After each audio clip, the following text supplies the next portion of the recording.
sebaliknya. Seperti itu sih. Pertanyaan saya, apakah ada keselamatan bagi yang menyembah makhluk? Ya, tadi saya sudah jelaskan. Bagi yang memang kalau kita tidak mengimani, pasti kita mengetahui itu hanya sebatas makhluk. Ya pasti tidak ada keselamatan. Seperti itu. 1 Korintus 15:48, makhluk-makhluk surgawi sama seperti Yesus yang berasal dari surga. Berarti Yesus ini makhluk.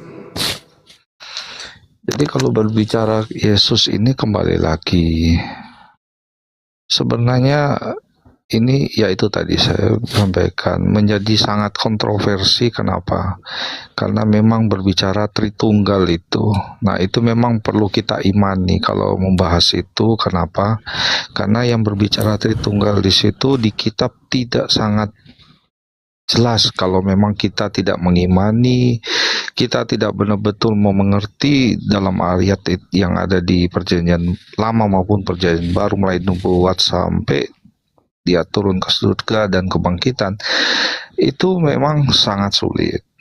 Tetapi menurut saya di situ ada yang namanya ada dua pribadi dalam arti bukan dua pribadi, ada dua, yaitu keilahian, yaitu 100% keilahian, 100% sebagai manusia, seperti itu. Dan itu memang sangat sulit untuk kita memahami, kembali lagi tanpa kita mengimani. Itu sangat sulit memang, karena bagi Kristen pun yang sudah setiap hari ke gereja itu bisa tidak mengerti. Sangat, jangankan Bang Zuma atau mungkin teman-teman, tapi saya rasa Bang Zuma orang sangat berpendidikan, sudah sangat mengerti tentang Alkitab. Tetapi jangankan itu, para ahli-ahli Taurat itu di zaman itu, Tuhan Yesus mengerti, mereka sangat paham betul tentang Taurat. Tetapi berbicara pemahaman tentang kitab, kembali lagi, itu kita kalau tidak mengimani, tidak minta pimpinan kudus, itu menurut pandangan saya pasti kita akan sulit itu. Jadi kembali lagi, jadi bukan hanya di luar Kristen, tetapi orang Kristen saja pun mungkin bisa kurang memahami tanpa mengimani dan betul-betul mempelajari, seperti itu. Itu sih Bang. Gimana? Pertanyaan saya sudah berapa kali Bang saya ulang? Iya, mengenai keselamatan itu kan. Itu kalau berbicara keselamatan itu jelas, tanpa kita mengimani tidak ada keselamatan. Jadi kalau ada nggak keselamatan apabila orang itu menyembah makhluk? Nah, itu kalau kita berbicara makhluk tadi, kembali lagi. Yesus kan makhluk Bang, Yesus itu makhluk. Betul. Nah, betul. Ada nggak keselamatan menyembah makhluk? Kalau yang saya sampaikan tadi, apabila kita melihat sisi dari tanpa keimanan, itu pasti kita menyatakan makhluk 100% tanpa ada keilahiannya. Tetapi kalau kita mengimani yang dimana bahwa dia ada keilahiannya 100%, 100% juga manusia yang dimana dia diutus sebagai penebus dosa di dunia ini, itu yang pastinya, karena keilahian 100%-nya itu menuntut dia supaya hidup tanpa dosa di situ. Nah, di situ mengatakan Yesus kan mengaku manusia tuh Bang. Betul. Yang mengatakan Yesus itu punya keilahian 100% itu siapa? Kalau berbicara 100% keilahian, sudah jelas di situ pada saat sebelum di kejadian Maria, itu tentang nubuat sudah jelas pada perjanjian lama, urutannya sampai dengan perjanjian baru, yang dimana Maria memang dilakukan istilahnya shock terapi tentang munculnya malaikat itu yang pastinya saya rasa Bang Zuma paham lah, yang namanya orang Majus datang itu bukan orang Majus yang datang, itu pun itu orang pakar bintang yang dimana dari Timur Tengah, kalau setahu saya mungkin dari area Arab mungkin. Nah, karena mereka di saat paling pintar, pakar bintang, itu menemukan tentang kejadian Tuhan Yesus lahir, karena waktu itu dari kerajaan Romawi memang mencari itu yang namanya kabar Mesias seperti itu.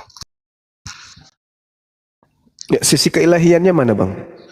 Ya, itu tadi saya bilang, kalau berbicara sisi keilahian, ya itu rentetan cerita mulai dari nubuat sampai dengan datangnya orang-orang Majus itu tanda-tanda yang dimana memang dia dinyatakan ada sisi keilahiannya itu. Nah, kalau Ya, berbicara itu dia. Sisi keilahiannya mana? Yang mana sisi keilahian Yesus itu yang mana?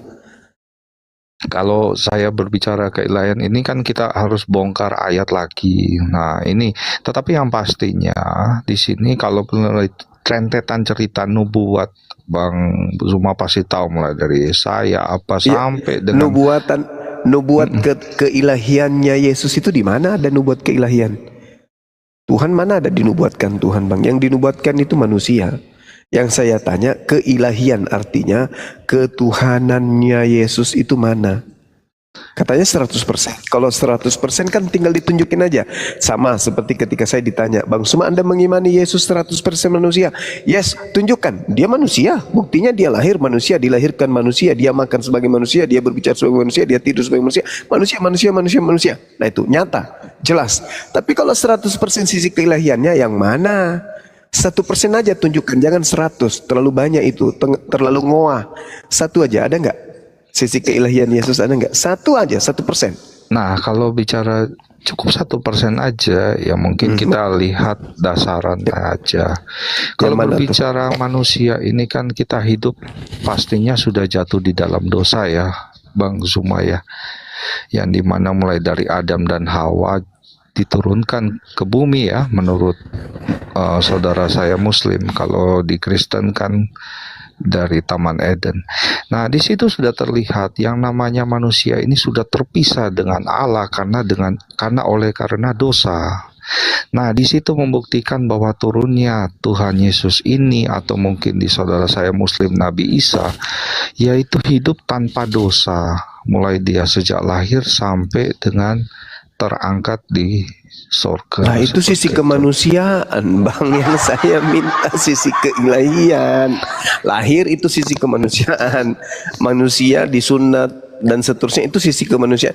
Yang saya minta ini sisi ketuhanannya Yesus, keilahiannya 1% aja. Ada nggak? Berbicara hidup tanpa dosa itu sudah membuktikan, Bang Zuma, bahwa kambing juga hidup tanpa dosa, Bang. Apakah dia Tuhan? Aduh, sisi keilahiannya Yesus itu yang mana? Berbicara ciptaan yang paling mulia di bumi ini adalah manusia, yang dimana diciptakan serupa dan dengan oleh gambarnya. Sisi keilahiannya loh yang saya minta, bukan sisi kemanusiaannya. Iya, kalau kan sesumbar Kristen ini ingin melantik manusia Yesus menggantikan pencipta langit dan bumi. Kalian itu ingin menggantikan pencipta langit dan bumi dengan manusia Yesus, sehingga manusia Yesus Anda katakan 100% Tuhan. Itu pekerjaan siapa itu yang suka kayak gitu? Yang menginginkan menyamai pencipta, menggantikan pencipta dengan yang bukan pencipta. Silakan. Nah, gini Bang. Coba tunjukkan 1% sisi ketuhanannya. Kembali lagi di awal tadi saya sampaikan. Semua itu kembali lagi yang namanya keimanan. Tanpa kita tidak adanya iman, karena berbicara iman itu di Alkitab. Ya, sama Bang. Kalau Anda percaya seekor sapi, bahwa sapi itu 100% sapi, 100% Tuhan, sama, nggak ada bedanya itu. Nggak bisa lagi berarti kita diskusi, karena Anda sudah menganggap itu iman, itu percaya. Ya sudah, orang mau percaya asbak rokok itu 100% Tuhan, kalau modal percaya aja bisa aja. Silakan aja, itulah derajat imannya orang Kristen. Itulah. Orang Kristen ingin menggantikan pencipta langit dan bumi dengan sosok manusia Yahudi. Itulah kalian. Wa iyad'una illa syaitanam marida. Itulah kalian Kristen.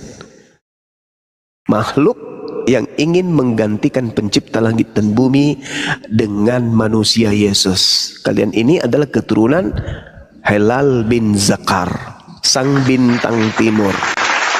Sekiranya begitu ya teman-teman. Mungkin ada yang mau melanjutkan dengan saudara kita ini, silakan.